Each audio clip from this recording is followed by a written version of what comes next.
Good evening, Houdat Nation, and happy Wednesday, Bayou Blitz family. I hope everybody is doing well out there as we sprint into the second week of September, second full week of September, second week of NFL play as your New Orleans Saints get ready to host the San Francisco 49ers in week 2. And here to preview that are your Bayou Blitz co-hosts. My name is Bob Rose on this side of the screen.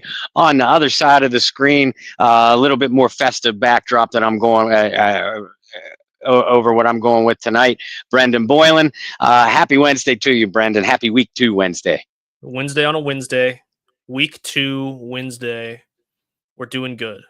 Football's back. We've had a little time to digest week 1. Obviously, we'll talk about some things now that we've digested it and probably watched a little bit more tape than just a reaction 30 minutes after the game ended. So maybe we can be a little bit more clear, concise, and correct for you guys. Not that we aren't already, but no, it's good stuff. Yeah, your backdrop's lacking, but also I figured, at least for you, the couch is probably a little more comfortable. Going through some health. Retired volleyball, all that stuff. Well, I'm going through some health issues. Have a quick surgery, next week that I'm hoping won't be too serious. I'll keep you folks posted on that as far as when we're going to go on the air. I know I'm not going to be doing Under the Dome on Tuesday, and to top that off, in a volleyball league on this Monday night, the old man here pulled a hamstring and re-injured a shoulder. So yeah, I need the couch right now. Trying to think,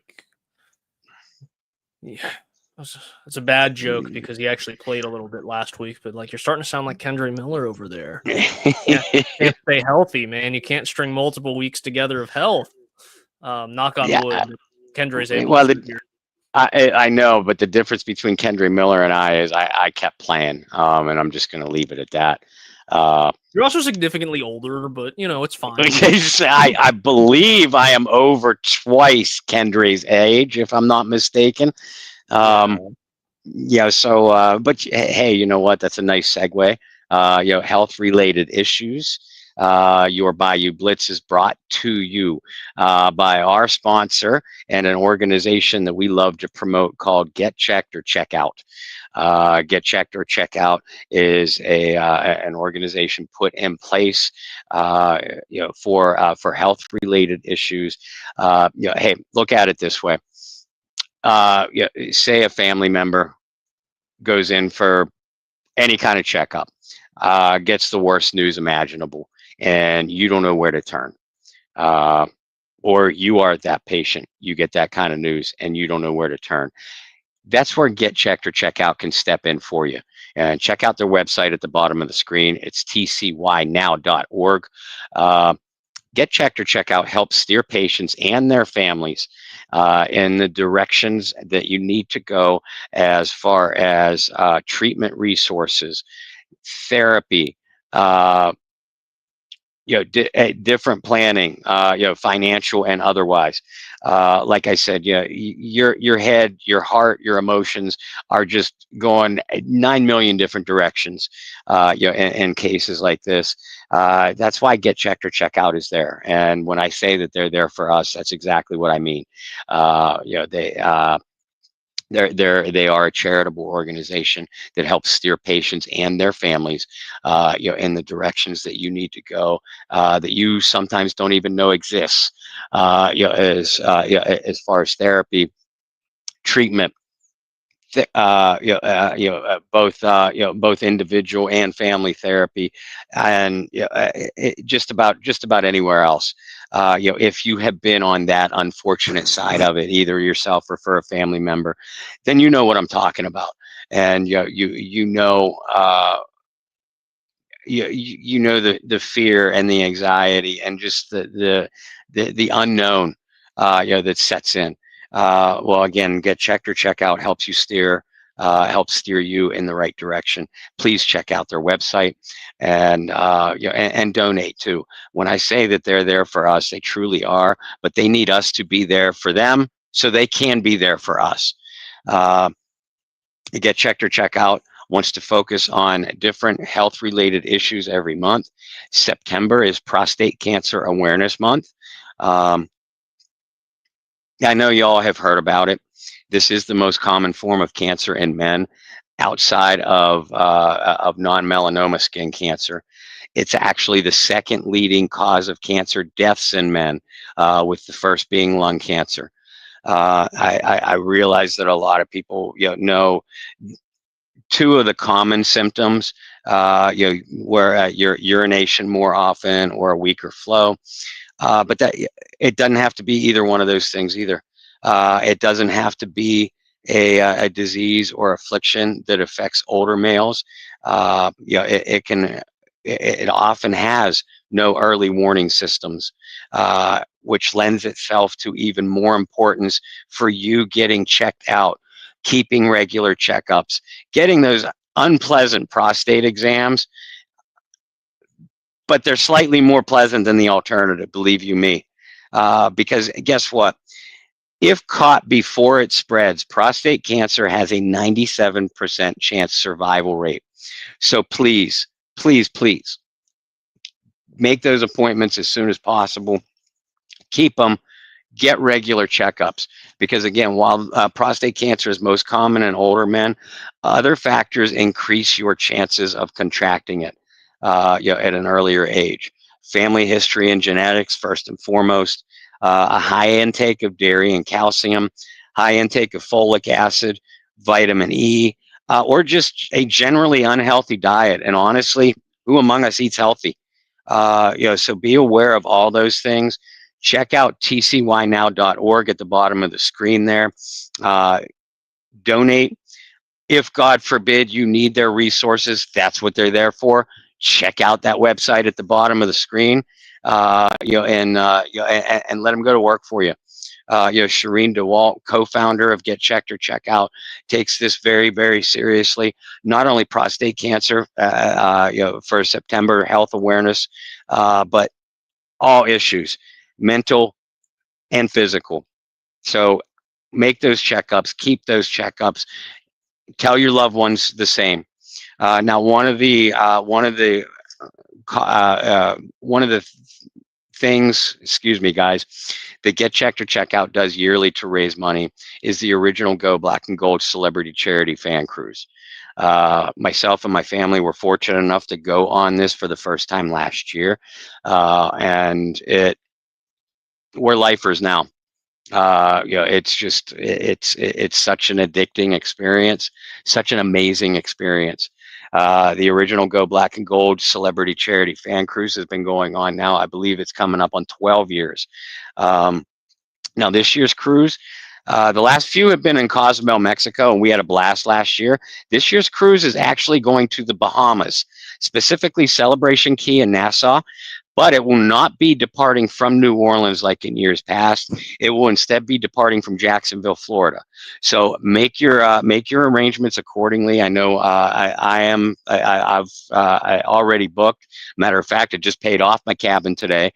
We are flying into Jacksonville, but there are packages that are leaving from New Orleans to Jacksonville where y'all can travel together, board the ship together, and then meet up with the rest of us on there.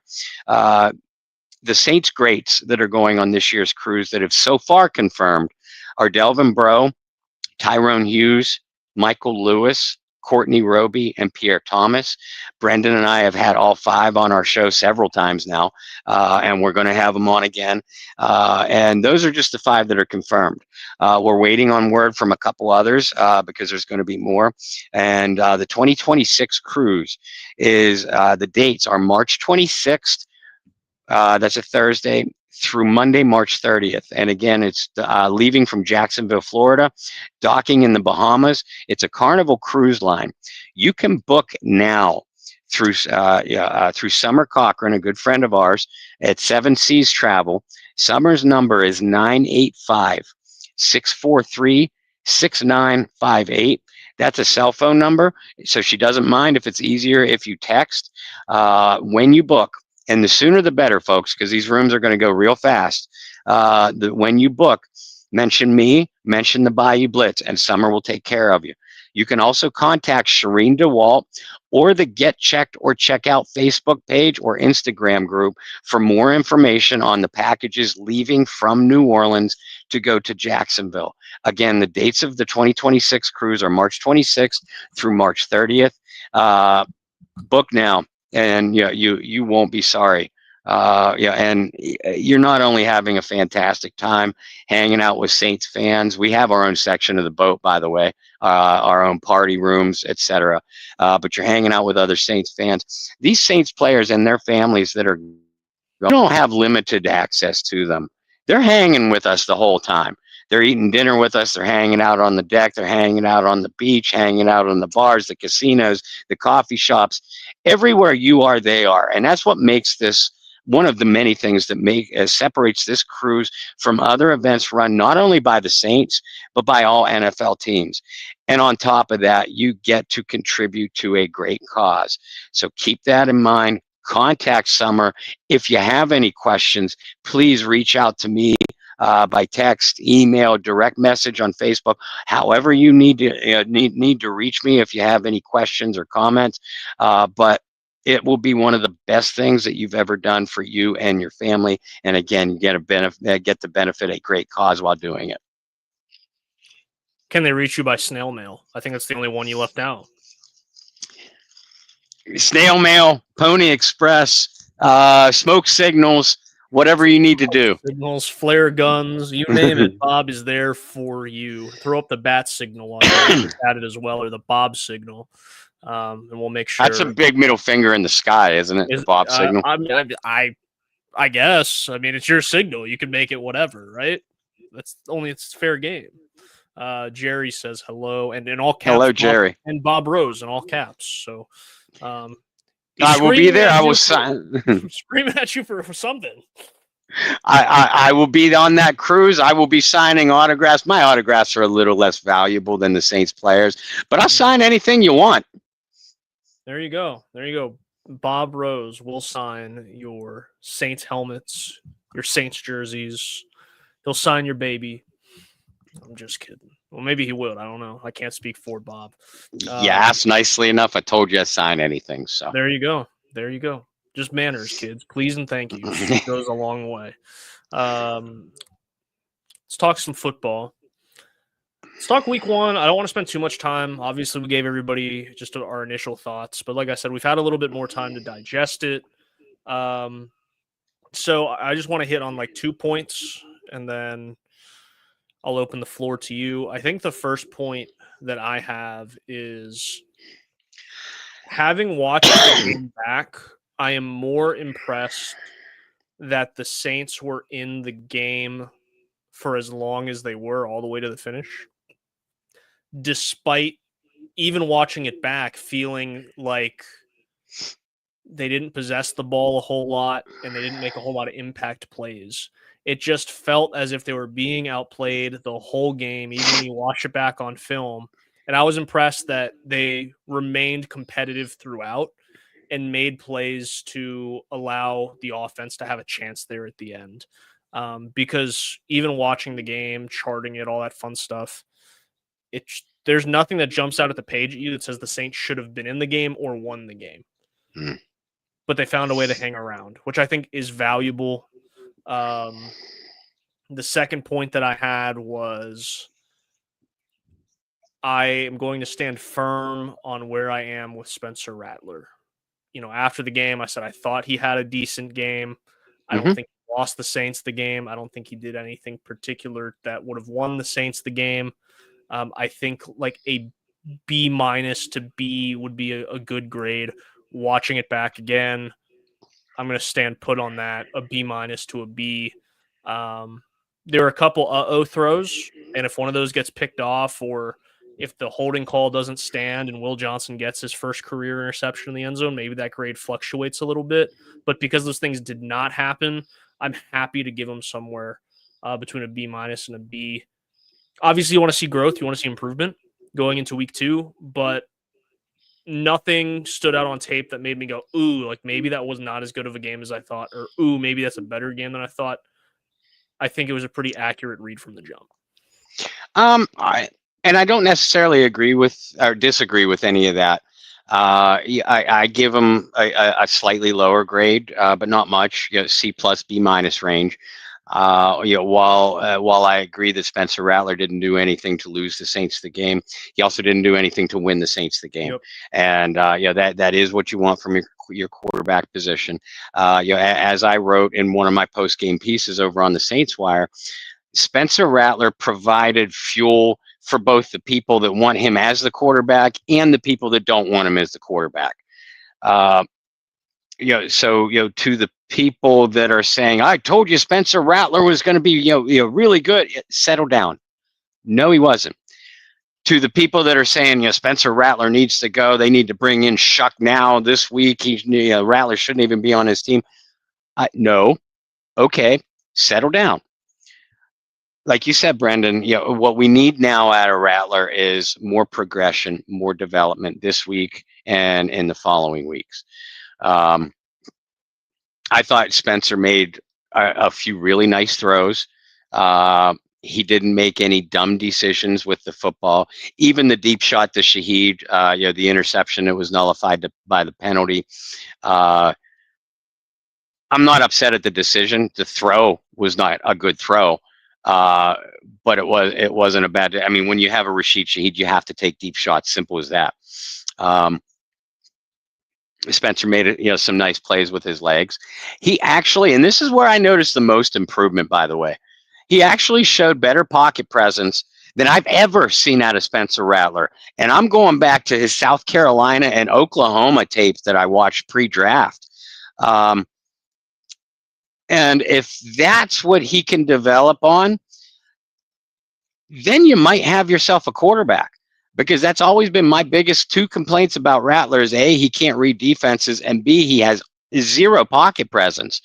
I'm still on the fence about the reading defenses. I didn't see anything to change my mind on Sunday. But if he could show that kind of pocket awareness, we know he's a good enough athlete to break containment, make throws on the run, or pick up yards with his legs. And if that's what it takes to move the football and keep drives alive, fine. Like we said, a couple weeks ago when we had Jim Everett on with us, it doesn't matter whether you have to roll the football out there if that were a legal thing to do. Anything you have to do, and this is Jim's direct message to both of these young quarterbacks, whatever you have to do to keep a drive alive, that's what you do. That's how you keep your job. That's how you put points on the board. That's how you win games. And the Saints didn't accomplish either of the latter two, put enough points on the board or win games. But I do think that we saw some progression.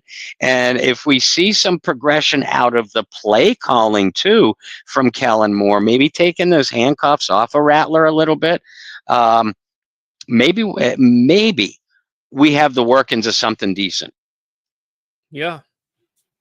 Okay. So we saw similar things, even watching the game back.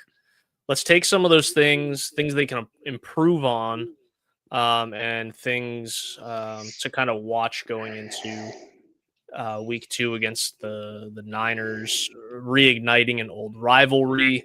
The last time the Niners played in the Superdome, that was the back and forth 40. I want to say it was like 49 to no. That was not the last one. No, much worse. It was the one. It was 2020 where the Saints won, but Breeze suffered that catastrophic rib/lung injury. Oh yeah. And Jameis actually finished that game, and then Taysom got the starts after that. So it was 2020. But the Saints lost Breeze for several weeks after that, and he really wasn't. I mean, he was already an aging quarterback. Anyway, obviously, you folks remember that. But physically, Breeze was pretty close to done by the time he came back from that injury. So am I thinking?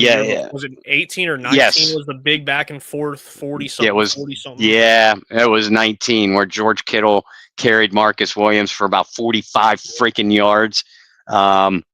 There is so many bad. Listen, I know the Atlanta Falcons are the Saints' most bitter rival, and there's tons of reasons. Personally, I hate the 49ers so much worse. The Falcons, I just enjoy making fun of. The Atlanta and New Orleans have very similar histories. In fact, nearly parallel for their entire existence in the NFL. The 49ers, especially for any fan my age or older, have just been created nightmare after nightmare after nightmare for the Saints. I mean, you're talking about, these teams were obviously NFC West rivals for 32 years. So you saw them twice a year. And the 49ers have a 50, 27, and 2 record against the Saints. Brendan, we like to talk about the Dome Patrol and that era of Mora football, Ricky Jackson, Pat Swilling, Sam Mills, Vaughn Johnson, some of our favorites, Bobby Hebert on offense. That Dome Patrol era was basically 87 through 92, right? The Saints were only 3-9 against the 49ers then. The Saints were only 7-20 against the 49ers, basically through the San Francisco dynasty, 81 through 94. In other words, the Saints win a lot more, or at least a few more NFC West titles, go to the playoffs probably a couple more times, advance in the playoffs maybe once or twice because of better playoff positioning, if not for the San Francisco friggin' 49ers. Yep. And the ass of it all is, to channel my Deadpool kind of language, the ass of it all is the worst memory, the most heartbreaking memory of the 49ers, and there's tons. We just talked about the Breeze injury, the Kittle shootout, Kittle Garoppolo shootout from 2019, the Montana Miracle back in 1980, the Jimmy Graham bullshit Hail Mary penalty in 2014. Of all those memories and so much more, the worst, most heartbreaking memory of the 49ers came after these teams were division rivals in the 2011-2012 divisional playoffs. And that's a team that, you and I, Brendan, have always favored. We've been vocal about that. Our opinions, that being the best Saints team in franchise history, would have surely won the Super Bowl. I mean, San Francisco was the second best team in the NFC that year. I know the Giants upset them in the NFC Championship. But there was no doubt in my mind that if the Saints got past the 49ers, they were going to curb stomp the Giants. They were going to curb stomp the Patriots, and the Saints would have had 2 Super Bowl titles in 3 years. Nobody can ever convince me otherwise. But here we are. Alex Smith, Vernon Davis. Yeah. And to your point, every guy we've talked to that were on both 09 and 11 say 11 was way more talented. Mm-hmm. And that's their wording, is maybe not they weren't better, obviously, because 09 won the whole thing, but 11 was a far more talented group. But, yeah, the Niners, I think you said that very accurately, because you ask a lot of people my age, and it's Atlanta is by far the biggest rival. You ask people your age and up, and I even think about, like my father watching the Saints. It's the Niners. And you said that so well, how many division titles the Saints missed out on. If the Saints had an offense during some of those years, could they have actually competed and, with those Niners teams, maybe? Interesting, but that's all like there used to be a thing on NFL Network. Dave Damashek used to do the NFL. Mm-hmm. Yep, right? I love those. Those were great. So that is definitely an NFL episode right there. Saints and Niners. This is going to be a little bit of an interesting chapter of the tale between these two franchises, because we just got done talking about Spencer Rattler. He's 0-7 as a starter now, looking for that first career victory. this is a 49ers team that has been on the brink of a Super Bowl now for a while. Mm-hmm. Going even back to the Jimmy G took him to a Super Bowl a handful of years ago. But this is a team that's extremely banged up, and we'll get into the injuries on both sides. But let's start with the 49ers. Before even injuries, they did release Jake Moody, their kicker. And Shanahan had maybe what is the quote of the year to this point when asked about that, because he said, quote, "It wasn't much of a decision," end quote. Like, damn, all right, tell us how you really feel. So there was that. Anytime you have a kicking change, it's something you want to monitor very closely, especially if you end up playing a close game, because yeah, you can have the most talented kickers in the world, but you know as well as I do, Bob, especially with kicking and especially with special teams, timing is such a big part of it in building those relationships with your placeholder and with your long snapper. Those things are critical, and if you guys can all be in sync, you're going to make a lot of kicks. But if you're not in sync, that can cause a lot of problems. Even going back to Sunday Night Football, that incredible game on Sunday night or Monday night, Sunday night, the Bills and the Ravens, the Prater game-winning field goal was nearly blocked. It grazed the fingertips of whoever was coming off the edge. And I say that as an example because Prater just got there, right? So you have that's a prime example where a chip shot was almost blocked because of whatever the case may have been.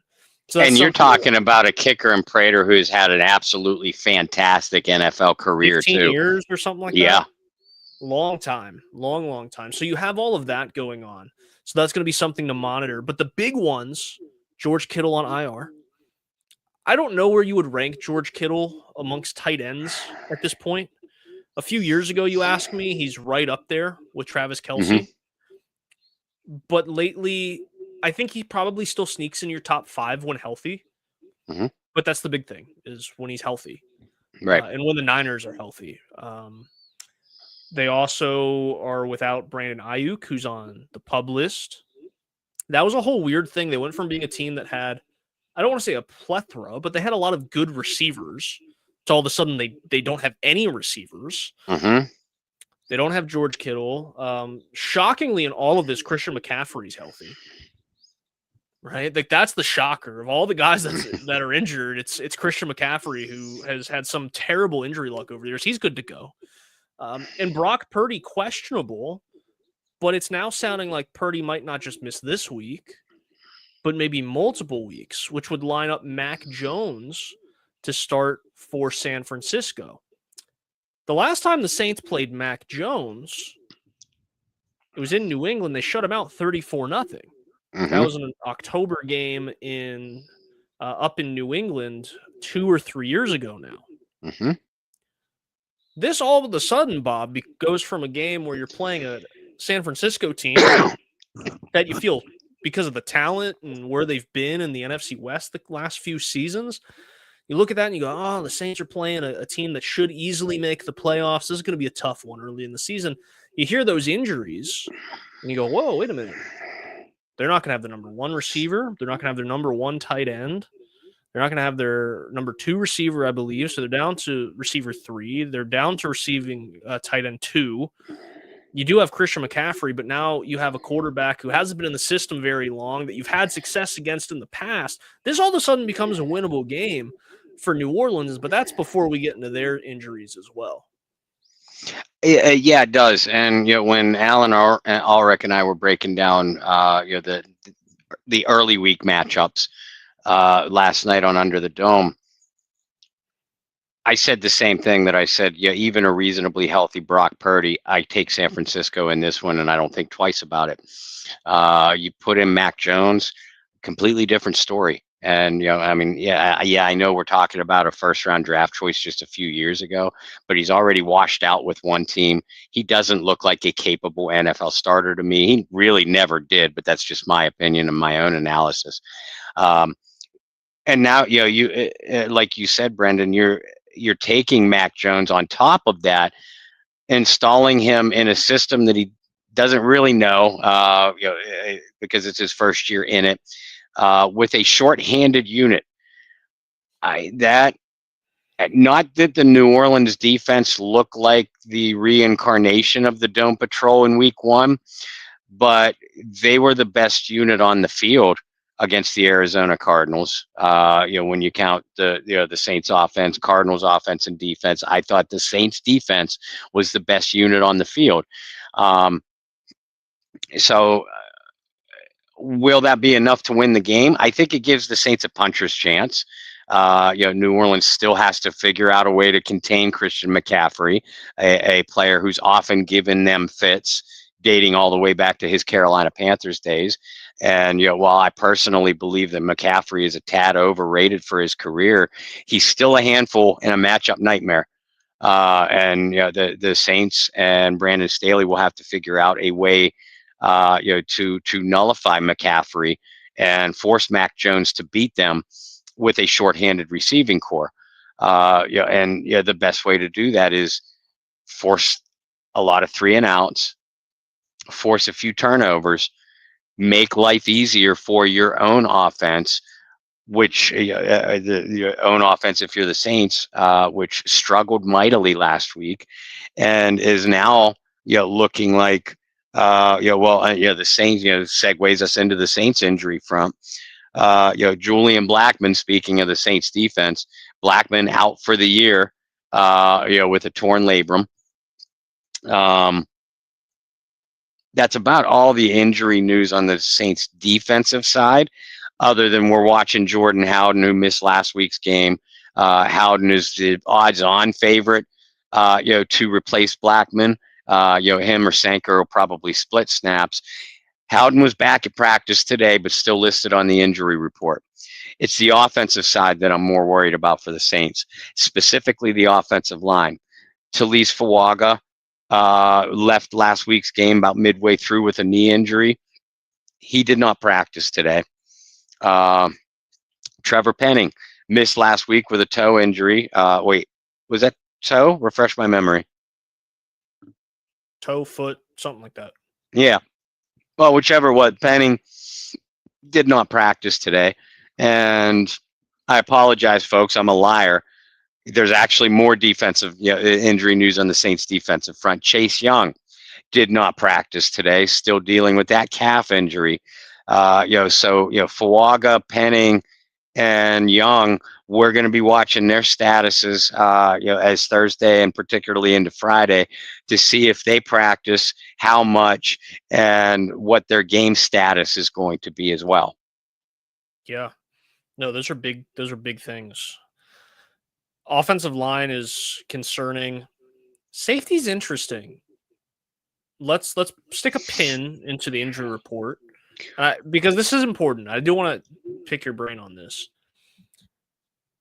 The old saying is they're free agents for a reason, right? There are guys who are unsigned for a reason.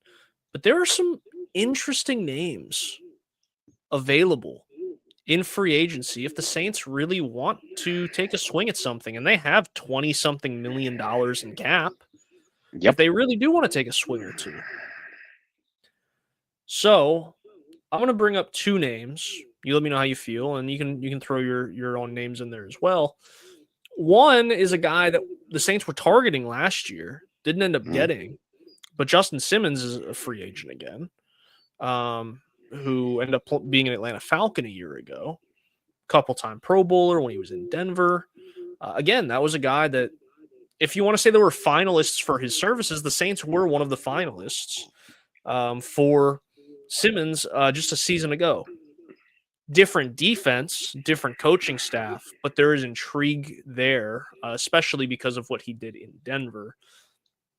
The other one is bringing an old friend back, and you already name-dropped him today. Marcus Williams is available. Again, different staff, right? Marcus Williams was not drafted by this round, but a guy that can play center field pretty well. That was kind of his MO throughout his NFL career. Not a guy who's going to come up and make a lot of tackles, but a guy who can play center field for you and be a playmaker at times. It's where he made his money in New Orleans, and then eventually got a bigger contract to go out to Baltimore. Those are the two that I'm watching that I think could be interesting if the Saints wanted to make a move. But I know how high they are on Sanker, and I don't know if they want to throw him to the fire or not. But I wouldn't blame them if they really like him that much to go, hey, go ahead and get your reps. What are your thoughts on those two guys and that option as well? Well, not only did they like Sanker, they really like Jordan Howden too. And Howden, we all talked about how good Sanker looked in training camp in the preseason, and he did. Howden had a good camp and preseason too. I don't believe that the Saints are going to go fishing for another safety at this stage. I think that they are going to run with the Howden Sanker combination, and see how it plays out for at least a week. But if there's another injury, or if both players play poorly against San Francisco, you're talking a far different story. And Justin Simmons and Marcus Williams are two highly decorated names. And especially Simmons still being a free agent does surprise me. Now, neither one are nearly the players that they once were. And I know Saints fans in particular were yelling for Marcus Williams within an hour after the Julian Blackmon news came out. Remember, Williams got benched early last year by the Baltimore Ravens, and after he did, he saw the field very, very little. So that's how much Baltimore soured on him.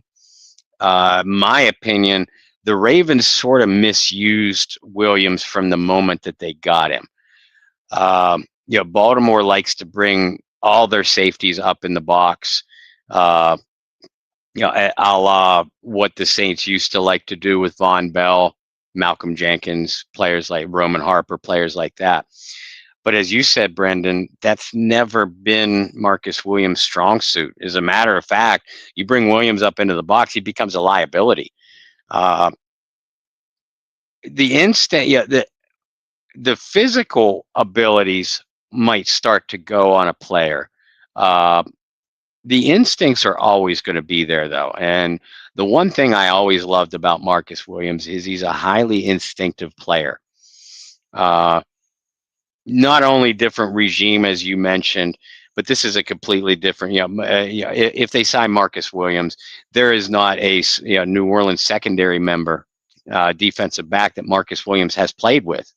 So it's not like you're waving a magic wand and you're bringing in a player who knows these guys well, knows the system well, knows how the cornerbacks in front of him think. So you'd be solving all communication issues. That wouldn't be the case. And for that reason, and also the reason why the major slippage I also saw in Justin Simmons play with the Falcons last year. That's why I don't think the Saints are going to look to bring in either one of them. Well, first of all, if it would have happened this week, it would have happened yesterday or today. So it's almost certainly not going to happen for the 49ers game. But again, if they're going to run with the Sanker-Howden combination and sprinkle in Alontae Taylor in there too, I think we're going to see some hybrid safety play from Alontae Taylor. At least I hope so.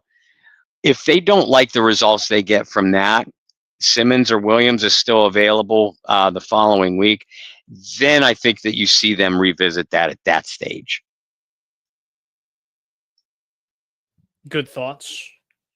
Interesting thoughts. I don't know if they're going to get a safety either, but you have to throw it out there, especially because they went and got Justin Blackmon. So you have to throw it out there. Well, maybe after he got hurt, maybe they go get a guy. But let's talk this matchup. We talked about some of the injuries on both sides.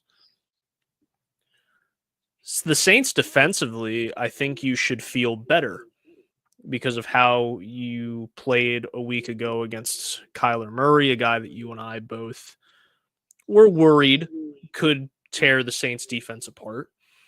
But really outside of that one play to Marvin Harrison down the sideline, There was one across the middle where Kyler just missed, but that could have easily been a 99-yard touchdown. Yeah. But really, outside of the one Marvin Harrison catch on the far sideline,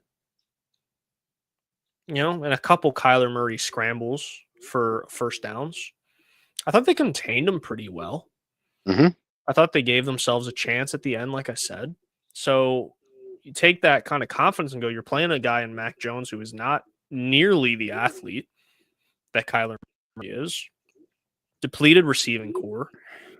You have no George Kittle. Yes, you have to deal with Christian McCaffrey, who should get a bulk of the touches. Fantasy owners, you probably want to start Christian McCaffrey this week, given if you drafted Christian McCaffrey, who's probably the top 5 pick, which means you're going to be starting him regardless. But he should be getting a lot of touches this week. But you should feel good, at least at the quarterback, and being able to potentially show him some different look, confuse him, all that stuff that we kind of talked about with him being in a system for the first year. I do want to talk about the San Francisco defense. I think the San Francisco defense over the last couple of years has been an underrated unit. It hasn't been a group that's been talked about in the same echelon as some others. But they have some really talented guys on the defensive side. And I could see the Saints offense having similar issues that they did last week.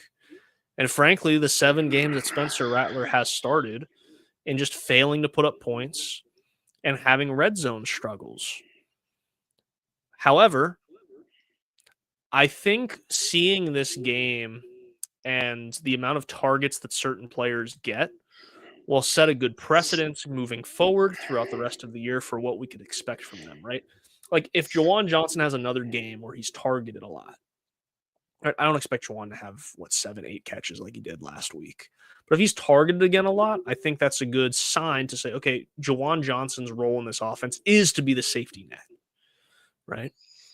If we go a whole nother first half without Rashid Shaheed touching the ball, like, you know what I'm saying? Like, there's going to be a lot of factors and variables, but I could see this being a defense where you do want to get the ball out of Spencer's hands early. Mm-hmm. You don't want to have him think too much, which there are some moments in week 1 where I felt the Saints did a good job of that, especially when they went up tempo, or as we used to call it back when I played football many moons ago, we called it NASCAR. Mm-hmm. Move fast, get to the line, and don't think. It's just instincts at that point. So if you can go up tempo and you can go NASCAR, I think you could find some success, but especially against a team with some of the linebackers that this team has, you don't want to get into mental chess matches. You want to be able to go, let's get the ball out, let's make one read and go. Or if it's not there, Spencer's got the legs to at least pick up a couple yards. And for the love of God, do not throw another wide receiver screen to Chris Olave where nobody blocks anybody. Please, let's not do that again. For the sake and the health of Chris Olave and for just winning the game in general. But what do you see out of this Niners defense, and what are some things you think the Saints could take advantage of? I just mentioned some things that I think the Niners could take advantage of. Yeah, and if there's one thing that you can count on from the San Francisco 49ers, it's the fact that they're going to physically challenge you and beat you up on both sides of the football. I mean, you mentioned relying on McCaffrey, and they're going to do so. They also, traded for, to bring in the Washington back, Brian Robinson Jr. Ricky Pearsall had a really nice game, for the 49ers last week too. So he's going to be a challenge to the Saints secondary. The 49ers defense, it is a really good unit from front to back. It's not as deep as has been in years past, but you have Joey I always get confused with the Bosa brothers. You have a Bosa.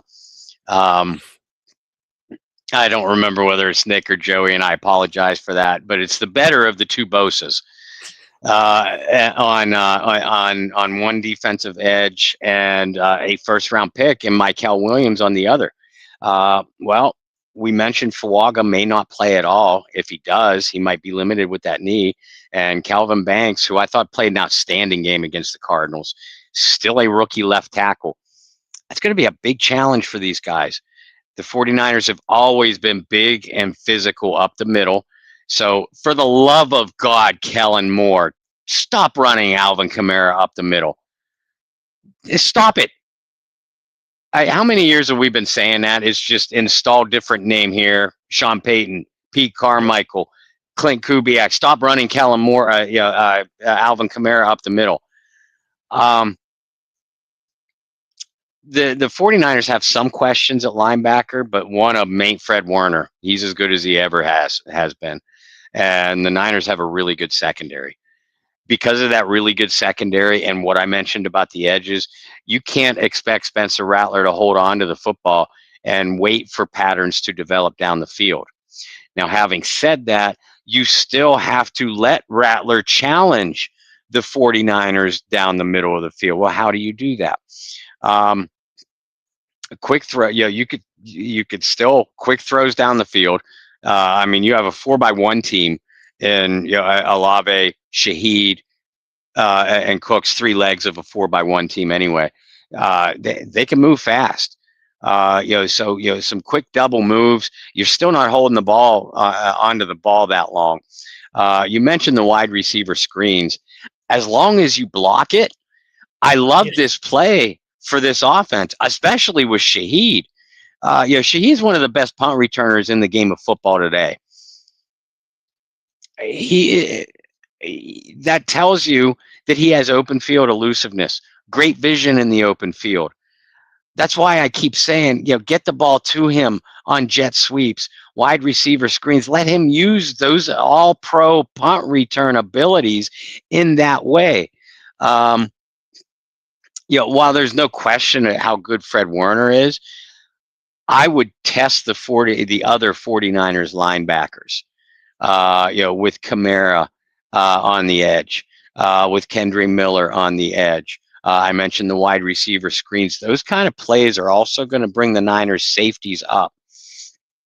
You get those Niners safeties up, that's going to give one-on-one coverage to at least one of your speed guys on the outside. And I don't think there's any question that Juwan Johnson's going to be a big part of the game plan again. Whether Fred Warner is covering him or not, I feel pretty strong that Juwan is Spencer Rattler's security blanket, his safety valve, his comfort zone. So, even if the game plan doesn't call for Juwan to get 6 or 8 targets or more, I think Juwan's going to get 6 or 8 targets because that's going to be Spencer Rattler's look to, in big situations. The Saints are going to want to and need to establish the run. You can't have Rattler throw 47 passes because one of them, he was sacked on one. Game in and week in and week out. Otherwise, it's going to turn into an ugly season really fast. But you need to you need to establish your line of scrimmage to be able to establish the run. So that's going to be the big key for the Saints to have success offensively. If they can, and I doubt you're going to be able to run for 140, 150 yards on the 49ers, but if you can move the chains running the football, then that's going to allow you to be balanced. That means that Rattler is going to be more efficient than he was last week because you're all, with those 46 throws, you only average 4.6 per attempt. That number has got to come up. It has got to. But again, I circle all the way back around to something I said at the near the beginning of the show. Kellen Moore's got to have a more imaginative game plan rather than the boring vanilla crap that we saw in week 1. It's football 101, and I say this all the time. Football 101 is putting your best players, designing things that your best players do well. And I thought Kellen did a poor job of that in week 1. That has to improve. That's the number one thing that has to improve for the Saints to have any chance to win this week. To go back and touch on Juwan Johnson, I would not tell you guys fantasy advice if I don't do it myself. It's always been a thing of mine. Jawan Johnson in ESPN leagues was only rostered in like 6 or 7% after Wow. week 1. Go get him. Find a bench spot for him. Yeah, stash him. Yeah, even if you have a good tight end. But for 2 reasons. One, I agree with Bob. It looks like he's the safety valve. More so than Alvin Kamara, which is weird because I would have thought it was going to be Alvin Kamara. But second, and we talked about this last week, especially that final drive, taking shots to the end zone. Like, out of the receiving core that actually got snaps last week, nobody's over 6 foot. Right? Jawan's going to be your biggest target. Outside of the kid that they traded for, who only had, 1 target? Yeah, two targets, 1 catch, yeah. There you go. So Jawan's going to be your biggest target. He's a veteran guy. He's been around. And obviously there's something there. And I mean, even going back to last year with Spencer Rattler, it looked like there was some sort of connection with Jawan Johnson. I wouldn't necessarily start him, but I'd definitely either keep an eye on it, or if you do have a roster spot, snatch him, see what happens. I think, especially for PPR leagues, like there might be games where he only has 30, 40 yards, but he might have 5, 6, 7 catches for being a guy that Spencer can just check the ball down to. So go ahead and check out that as well. Bob, it's going to be hard to give like predictions or anything, especially with some of the question marks we have at the positions and key positions at that. So let's say for our predictions, let's say everything in Saints land is magical and wonderful. And Fuaga plays, Chase Young plays. Say Penning gives it another week or 2 before coming back from the foot, toe, lower leg injury. We'll call it that. And on the other side, Mac Jones gets the start. Obviously, we talked about Kittle and Ayuk being out, and there's no chance that they play. So let's say that is the dream scenario for the Saints. Mac Jones starts, you have Fuaga, you have Chase Young. In that scenario, where do you see this game kind of going, and how do you see it playing out? In that scenario, and again, it comes down to Kellen Moore, Spencer Rattler, and what the Saints playmakers can do on offense, and if the Saints can play as good, even better than what they did defensively. But in that scenario, I'm going to go Homer here, and I'm going to go Saints in a 20-17 upset. 20-17. Okay. I will also go Homer.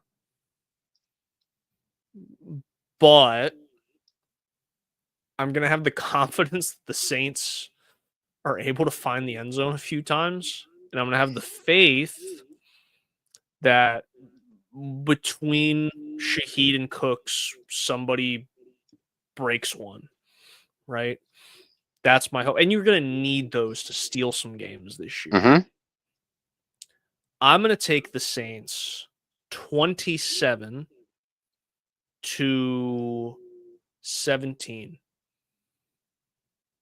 Not convincing, but a comfortable one.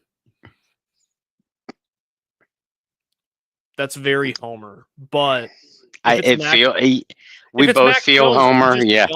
If it's Mac Jones, I don't have faith that they're going to be able to score either. Yeah. Even if it is the Christian McCaffrey show, I just don't have enough faith in Mac Jones that he's going to be able to sustain drives, move the ball. I'm telling you that what Jim said really stuck with me. With it just being as simple as just move the chains. Like, that is your job.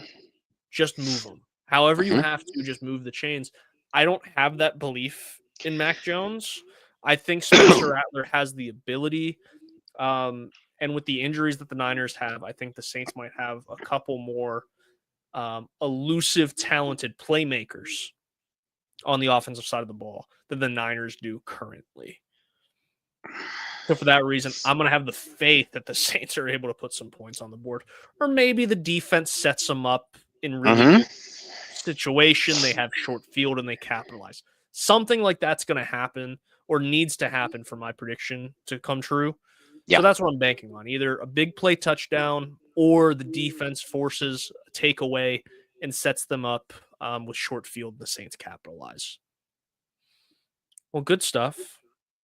Bob, you are still typing away, even though you got surgery this week. You might put out an article while you're drugged up in the hospital, recovering. Who knows? I could see That it. might be it. I know, and I've thought about that. That might be an interesting read. I could definitely see it where you wake up and you're like, Lauren, where's my phone? I got to publish the article. And you just type a ton of gibberish and nonsense. But yeah, it'd be the most popular article for Saints Wire all year, because it's just Bob just going on random rants about nothing. But in all seriousness, you guys should read Bob's work. Bob, where can people find you? Find your work, read the articles, and stay up to date on everything going on with the New Orleans Saints. Yeah, and I you mentioned them already. I publish all of my works through the Saints Wire now. It's a USA Today publication. Saints Wire can be found on Twitter at the Saints Wire, Saints Wire on Facebook, or just Google it. I also put all of my articles, continue to put all of my articles on my personal social media platforms, which is Bob Rose on Facebook, at BobbyR2613. And folks, we continue to funnel everything that we do, video and written work-wise, through our Bayou Blitz Facebook page and Bayou Blitz Twitter page as well. Thank you if you're already a member of either or both of them. Get more people involved, though. It's real easy to find both pages. Brendan will tell you how in a second. Real easy to find both pages. Help us make that brand grow, because again, we are running in partnership with Get Checked or Check Out. So we want to promote a lot of what they're doing, a lot of what we're doing together on those Bayou Blitz pages too. So if you see them on Facebook, share them. If you see them on Twitter, share them. Retweet them, copy and paste. Don't forget that September is Prostate Cancer Awareness Month. So you and your loved ones get those appointments made, get yourself checked. Remember the website, tcynow.org. Remember to book your cabins today for the original Go Black and Gold Celebrity Charity Fan Cruise. The cruise, March 26th through March 30th. You can book with a small down payment today, and then you don't even have to pay it off until after Christmas. So keep that in mind. Remember, you're not only doing yourself the favor by treating yourself to a wonderful, once-in-a-lifetime vacation with Saints greats, but you're also helping a great cause. Again, if you have any questions, if you need help booking or need me to steer you in a direction, text, email, call, smoke signal, bat signal, whatever you have to do.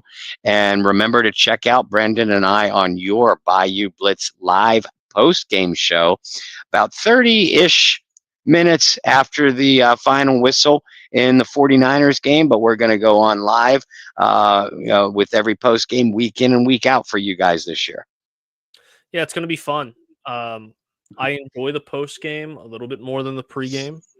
I think with the pregame, we're still dragging a little bit. We're only on a cup of coffee, like 4 at that point. But post game, we have a little bit more energy. We've watched what we've seen. I need a countdown clock. I need to find a way to put like a countdown clock up here for like, you have those places that say like 400 days without an accident at work or whatever. Like I need one of those that says like however many days since Bob's last post-game crash out, because I'm waiting for the first one. So we are 1 week in. How many weeks does it take before the Bob Rose post-game crash out? I like that. And Bayou Blitz fans, Bayou Blitz family, we need over under. How many games it takes for me to have a meltdown. Yes, I'll tweet a poll. Over under, like, is 6.5 a good line? Like, do you think you get like 7 games, or is that too high? I don't know. That's why we need the poll. Yeah, I'll ask you guys on a poll, like what should it be? But yeah, I'm waiting for the cash out. No, I think it's more fun that way. And we did it a couple times one year, where we did post game, and that was enjoyable. So I'm really looking forward to that. For me, you can follow me and everything I do at BT Boylan on Twitter and on Instagram. Additionally, if you guys want to follow along, I will be posting kind of like a day in the life, if you will, here in a little over a month. My alma mater has invited myself and some fellow alum back to do a 5-year anniversary screening of Awesome. Bulldogs. Shout out to Coach Jeremy Luther, who's now the head coach at Gardner Webb. He was the assistant coach during that time and that team that made the NCAA tournament.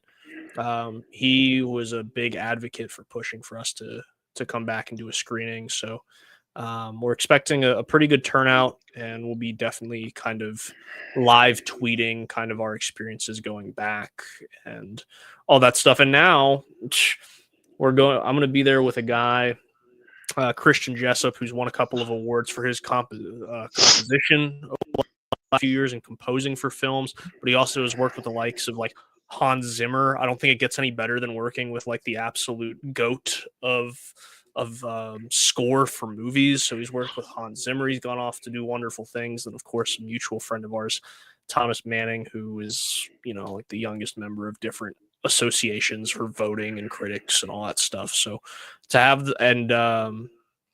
ironically, the three of us have not been in a room together since the film came out. Wow. Even through the process of making it, because it was during COVID.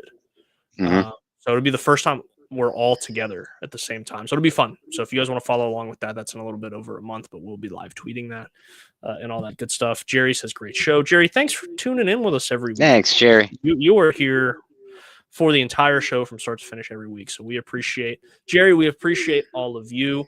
And until Sunday afternoon, win, lose, draw, we will be here, and we hope you are too. So until then, find some peace, spread love, practice positivity. Thanks for tuning in for another episode of the Bayou Blitz podcast. We'll see you then.